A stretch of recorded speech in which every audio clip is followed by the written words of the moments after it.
Halo semuanya, gimana hari ini kabarnya kalian? Ya, kita hari ini balik lagi di official SMP Wijaya Putra. So guys, kita balik lagi di segmen Dapur Curhat. Nah, hari ini aku nggak sendirian again. Kemarin kita sama narasumber yaitu Kak Seno Bagalskoro.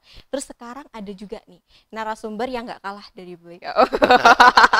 Ya, beliau adalah Bapak Yusuf Siapa Bapak namanya? Boleh perkenalkan? Mas Ruf. Mas Ruf. Mas Ruf. Oke, Mas Itu Ruf. kakaknya Mas Seno. Oh, gitu ya. Kakaknya Mas Seno. Dulu Mas Seno itu sering sini. Gitu. Makanya saya kepingin adik-adik ke sini. Saya seneng. Nanti itu kan saya punya kenangan. Kayak Mas Seno saya punya kenangan. Dulu sama saya di sini tuh. Begitu. Ternyata Pak Kak Seno dan Pak Yusuf ini bersangkutan guys. Sering bertemu juga ternyata ya. Oke, Pak. Punya kenangan. Punya kenangan. Dulu namanya Orpes. Orpes. Oh, sekarang juga ada Orpes iya, ya. Itu Mas Seno itu jangan bilang-bilang sama temenmu. Oke. Ya Pak, hari ini saya akan memberikan beberapa pertanyaan sih Pak tentang apa? Tentang saya sebagai seorang pelajar, at least kayak zonasi dan lain-lain. Tapi itu nanti akan menjadi jawaban buat kalian yang yang habis ini kan mau naik kelas atau naik ke jenjang berikutnya. Ini video ini akan menjawab pertanyaan kalian guys. Oke, pertanyaan yang pertama Pak. Tapi sebelum kita masuk ke zonasi ya, aku mau tanya tentang apa sih Pak peran dari Dinas Pendidikan Kota Surabaya? Jadi kalau peran kita itu yang paling urgent itu mengantarkan. Jadi mengantarkan anak-anak Kota Surabaya itu bisa tadi memperoleh akademisnya, memperoleh talentanya, bisa memperoleh religinya. Nah, kalau sudah situ kita juga mengantarkan semua elemen, mengantarkan bagaimana anak-anak Kota Surabaya itu bisa mencari atau dapat kesempatan di momen-momen khusus. Contohnya kayak tadi kita menyiapkan mengantarkan anak-anak bagaimana akademisnya jalan, kita menyiapkan ada lomba-lomba untuk akademis, ada peneliti belia, ada karya ilmiah. Itu kan kita tugasnya mengantarkan itu. Yang tadi talenta olahraga mungkin kita menyiapkan ada olimpiade juga kan gitu, ada basket, ada gitu. Juga nggak kalah penting di aspek religi juga kita mengantarkan adik-adik anak-anak kita semua, ada nanti penghafal kitab. Gitu. Bagaimana nanti semua aspek ini anak-anak atau adik-adik Kota Surabaya bisa nanti dapat porsi-porsi sesuai minat dan kemampuannya masing-masing. Kita apresiasi baik untuk siswa maupun teman-teman gurunya. Contoh kemarin Remo, teman-teman guru sini punya kebanggaan, siswa juga punya kebanggaan kan gitu. Berarti tugas peran dari Dinas Pendidikan Kota Surabaya ini untuk mengantarkan dari segi talenta anak-anak, terus dari segi kereligiannya mereka, dan dari segi akademiknya mereka juga ya Pak ya pastinya. Baik, pertanyaan yang kedua itu mengapa sih Pak?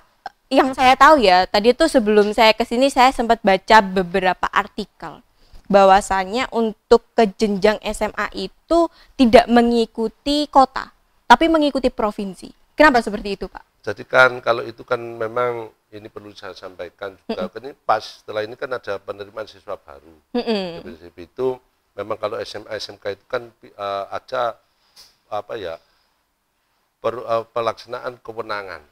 Jadi kewenangan itu kalau yang SD SMP PAUD itu di pemerintah Kota Surabaya. Tapi untuk pelaku atau pelaksana kewenangan khususnya SMA SMK itu di provinsi. Tapi itu kan kewenangannya, tapi kita semua sudah komitmen. Saya Dinas Pendidikan Kota Surabaya sama Pak Wakil Dinas Pendidikan Provinsi. Namanya anak Surabaya ya harus kita bangun bersama. Contohnya saat ini atau yang akan datang mau ada pameran SMA yang menghadiri anak-anak SMP. Nggak apa-apa. Ya kemenangannya memang nggak sama waktu PPDB-nya, penerimaan siswa barunya, tapi untuk proses bagaimana menyiapkan 3 hal tadi, ya kita sudah mengabaikan kemenangan, mana yang terbaik. Contoh kemarin Pak Wali itu ada acara sama Bu Wali untuk pencegahan pernikahan dini ya Itu ya. enggak. Iya Ya, iya. betul. Saya ikut Iya, kemarin saya dapat tugas ikut. dari Bapak Kepala Sekolah untuk mengikuti hal itu. Nah, itu kan gitu. Ada kakak-kakak yang dari SMA, SMA SMK juga ikut. iya. Itulah proses bagaimana menyiapkan anak-anak Kota Surabaya. Banyak. Kemenangannya boleh tidak sama, tapi untuk prosesnya kita bersama. Sama. Oke. Ya, itu kan. Benar banget. Terus kemarin itu juga ada namanya duta genre ya Pak ya untuk membahas tentang pernikahan dini itu juga ternyata ada duta genre dan saya di sana baru tahu banget kalau ada duta itu. Ada namanya duta genre itu saya baru tahu banget Pak. Oke, lanjut lagi itu duta Trantibum ada. Duta Trantibum. Jadi nanti ya sama.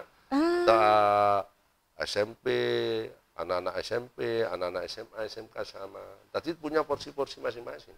Jadi porsi masing-masing itu intinya apa? Nanti Tantribum, bagaimana nanti apa adik-adik di sekolah bisa menyampaikan ke teman-teman lainnya. Oleh pulang dan pulang, nggak usah ikut kemana-mana, nggak usah ikut melok geng-geng. Iya kayak gangster yang sebelumnya itu ya. Jangan ikut-ikut. Ya. Iya jangan ikut-ikut guys. Jadi kita harus menjaga diri kita sendiri dan memilih circle pertemanan gitu ya Pak ya. Oke. Yang ketiga Pak. Nah ini itu adalah pertanyaan dari kalian semua guys tentang zonasi Pak.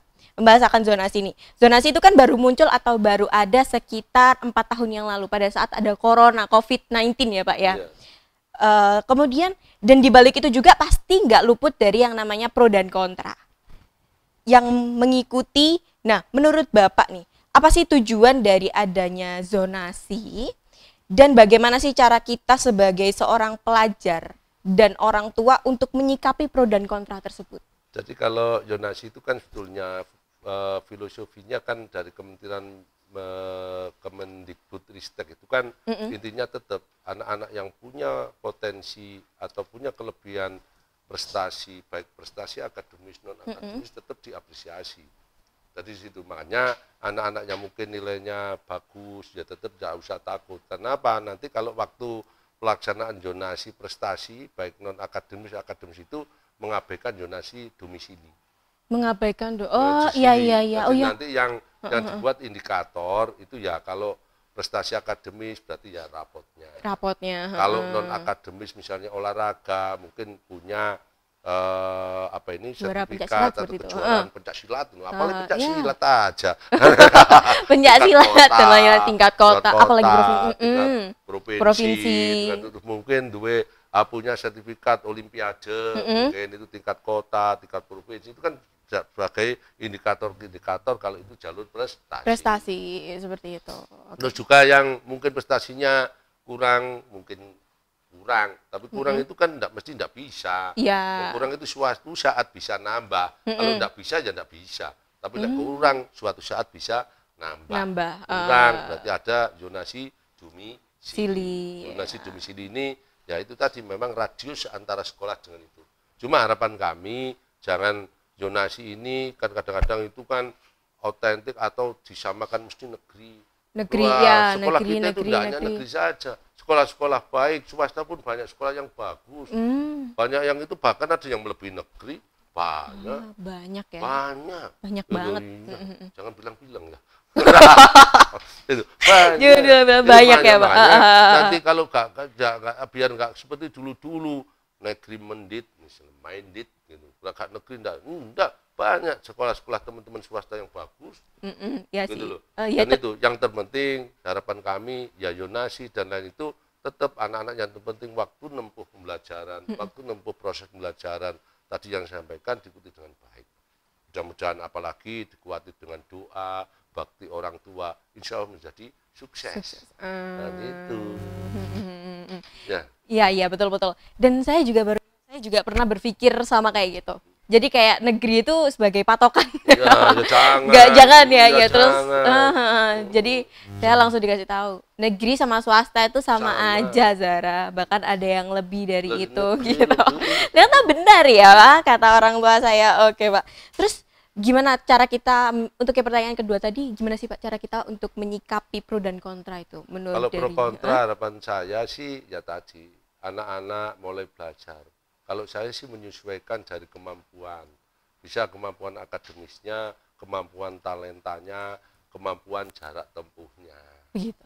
Contohnya saya ngejar bagus tapi rumahnya jauh, karena capek. Kan Gitu. gitu.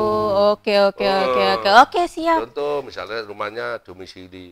Saya ngejar misalnya apa ini bagus, tapi saya punya talenta mungkin basket, tapi di situ tidak ada basket. Nah, kan ya enggak bagus juga, kurang pas.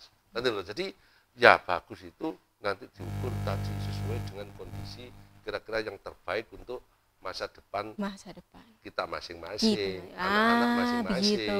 Oke. Baik, Pak.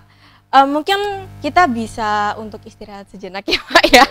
Dikarenakan waktunya, Pak, waktunya. Ya, nanti kita bakalan lanjut lagi. Lain kali kita bakalan lanjut lagi. Sama Mas Seno ya. Oh gitu, oke, siap. Diundang langsung saja. Dia sama seniornya. Oh.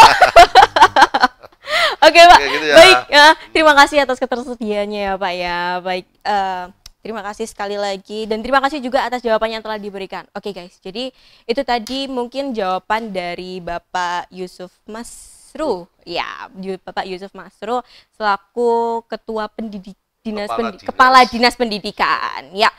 Mungkin segitu dulu untuk dari saya dan Bapak Yusuf Masru untuk decision kali ini, guys. Oke? See you. Thank you. Terima kasih.